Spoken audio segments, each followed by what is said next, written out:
For today's video, magluluto naman tayo ng napakasarap na sweet and sour chicken. Mahal to kapag in-order sa mga restaurant, kaya magluluto na lang tayo para hindi bitin at tipid pa sa budget. Madali lang din itong lutuin at kailangan lang natin ng 1 kilong chicken breast.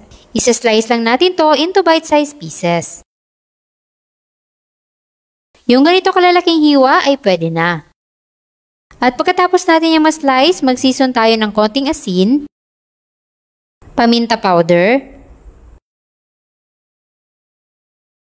at lalagyan natin ng 1 itlog at 1/4 cup ng cornstarch. Then, haluin natin mabuti.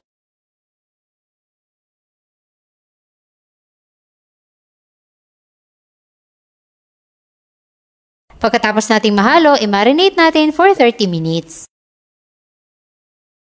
Then, gagawa na tayo ng ating sweet and sour sauce. Gagamit tayo ng 1/2 cup ng banana ketchup, 3 kutsarang white vinegar, 2 kutsarang toyo, 3 kutsarang white sugar, at 1/2 cup ng tubig.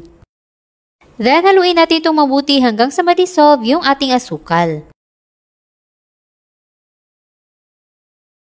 After nyan ay mag-prepare naman tayo ng 1/2 cup ng all-purpose flour at 1/2 cup ng cornstarch. Paghaluin natin mabuti at dito natin i-coat yung ating chicken.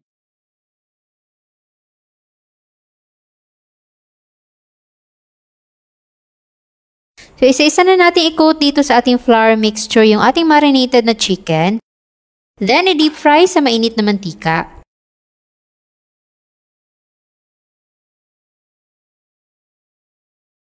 Lutuin natin to until golden brown.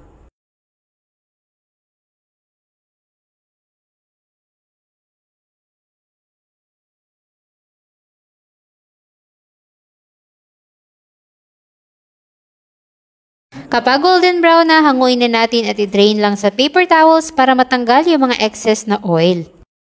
Then lutuin na natin yung ating sweet and sour sauce. Ilagay lang natin sa kawali at antayin na kumulo.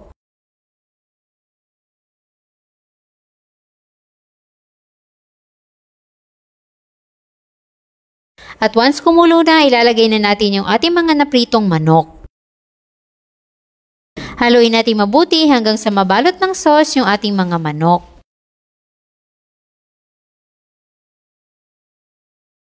Then, pagkatapos nating mahalo, ay ilagay na natin yung ating mga fresh na pineapple slices at yung ating red at green bell peppers. Tapos, ay haluin na nating mabuti.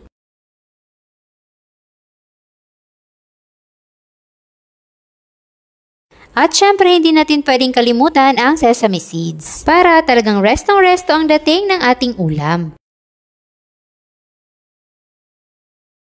At ayan, tignan nyo naman, itsura pa lang ay napakasarap ng tignan ng ating sweet and sour chicken.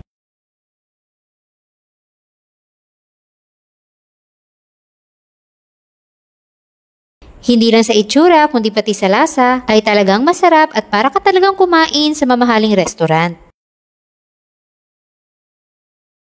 Kaya kung gusto nyo rin magluto nito, meron akong nilagay na kompletong listahan ng mga sangkap dyan sa baba.